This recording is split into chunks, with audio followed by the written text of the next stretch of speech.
history, and we have a group of students from France. J.T. Foster, they got it over you, I'll tell you. So let's everybody do a happy birthday to one of the students, Jean-Baptiste, here in New York celebrating his birthday. There he is, everybody. Happy birthday. All right.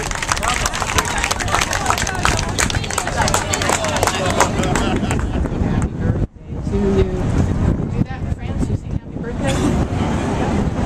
I don't know it in French. There it is. Happy birthday, Jean-Baptiste. Happy birthday to you. All right. And they came all the way here to see the Statue of Liberty. Isn't that wonderful? So is the rest of us. But we've got a lot more to show you, so let's get busy seeing the sights. Now the birthday celebration is underway. We've got, looking up ahead of us, the Great Bridge, the Brooklyn Bridge that we're going to pass beneath. And you know, the bridge finally was completed in 1883 after 14 long years, and that bridge became the skyline. Where we departed here from the South Street Seaport, the buildings right on the waterfront of the old seaport still around today, not torn down yet. Hopefully they won't be. They're the historic register right now. Show us what the skyline used to look like.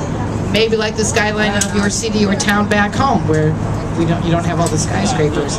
But they would become as a result of this bridge, which was begun by stone. You can see the magnificence of the stone towers, which at 276.5 feet above the waterline.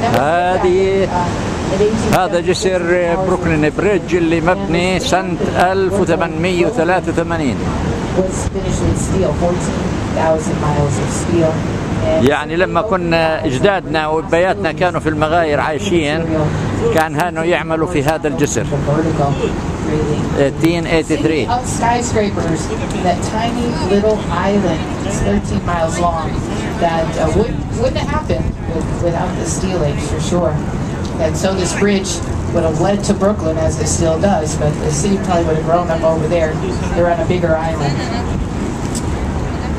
Oh, the bridge is doing okay. It'll be 129 years old next month. You can walk on it. It's built so big and so strong. You can drive your car on it. Not bad. See, two more bridges. The next one, the Manhattan Bridge, was added in 1909. By then we had vehicles. هاي منهاتن بريدج مبني سنة 1909. Manhattan Bridge, the New York subway. We haven't ridden the subway yet, but that's quite an exciting adventure. And you can make it quite a long one too. We've got 722 miles of track. So it's a great way to travel throughout the city. And the way most of us people living here do, it's simply too costly, too confined to drive a car all over. So fewer than 20% of us who live on the island might be an eye-opener to some of you in the rest of the world own or operate our own vehicles and public transportation. Last bridge up the river, the Williamsburg Bridge, and that was added in 1903. Now when the Brooklyn Bridge went to Brooklyn, two separate cities, the other two bridges went to Brooklyn, one in the city. The incorporation came in 1898, adding Brooklyn, now the fourth largest city in the country, adding Queens, the Bronx, and Staten Island to Manhattan Island, creating greater New York, and it certainly did become greater. And with that, what did we build? A bigger government building. And that's at the end of the Brooklyn Bridge on the Manhattan side on the right. Brooklyn is to your left.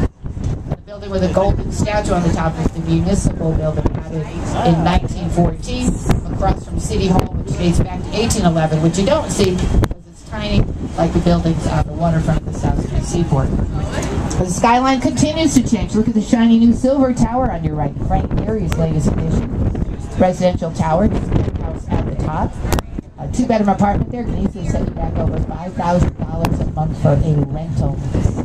And behind it, the Woolworth building. And you remember the 5 and 10 cent stores of Woolworth. The white terracotta tower, the green point went up in 1913, 792 foot tower. That was the tallest building for 17 years. And Woolworth's house was at the top. He even paid $13.5 million for the entire thing. The banks weren't sure people would do business with tall towers, so refused him alone. Today, you could buy an apartment in that building and pay as much as he paid for the entire building. So Woolworth stores aren't around any longer. They're like the big superstores of Walmart. Are you using Walmart while you're in New York? No, you won't. You won't. Because you aren't. No Walmart. Is that a surprise? This island would turn into one giant Walmart. You wouldn't want that, would you? Walmart here. So on your right, as an end of the seaport, we're going to come to the most important street in town.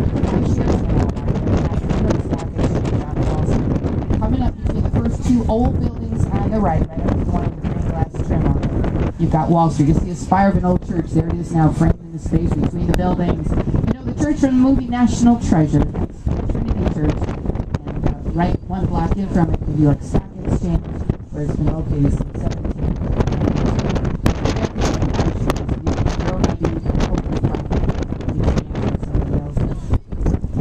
On the other side of the New York Stock Exchange, George Washington statue.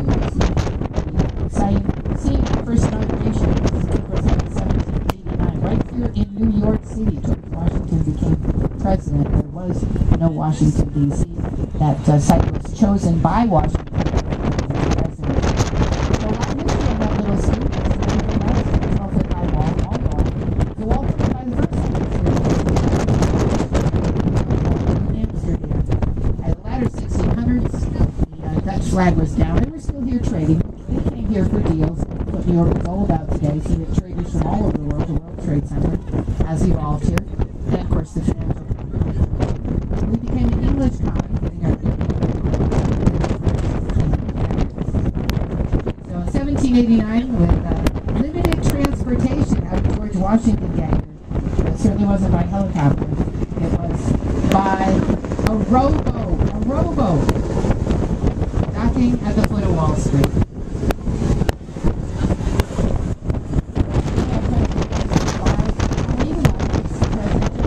And then right here where the helicopter's got your attention on our right, an old shipping pier, as most of the shipping has been moved from the East River, recycled now into the downtown helicopter.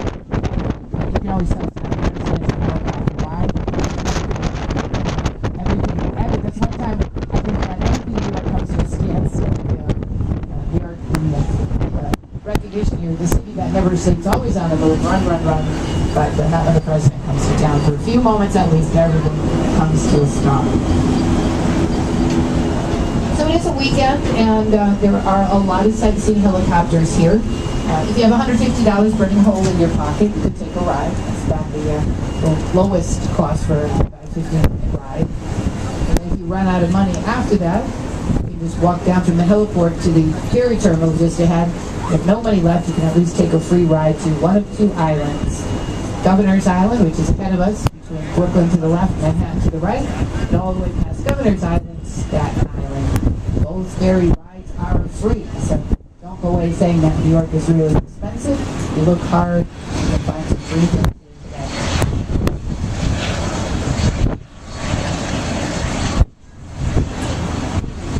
I would imagine with a group from France and from Alberta, you're all here primarily out in the water to see the